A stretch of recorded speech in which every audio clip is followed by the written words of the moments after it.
Screen configuration. Please note, when the H Series video wall splicer is directly connected to the control computer, the control computer must be in the same network segment as the device, and the IP address cannot conflict with the device IP address.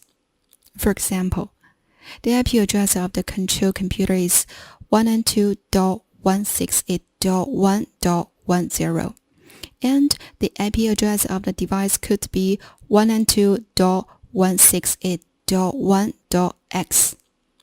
The x cannot be 10. On the LCD interface of the device front panel, touch Settings, IP Settings, select the Manual Mode. You can manually set the device IP address, such as 192.168.1.166. Open the browser.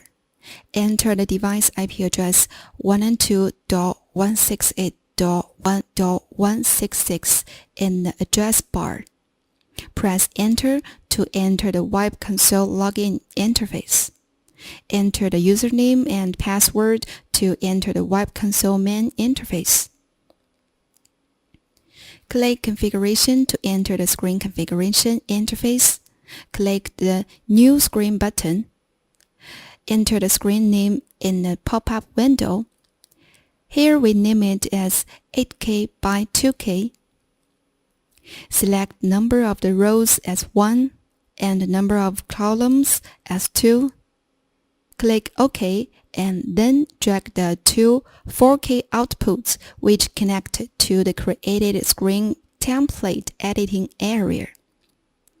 Click Save at the bottom to complete the screen configuration.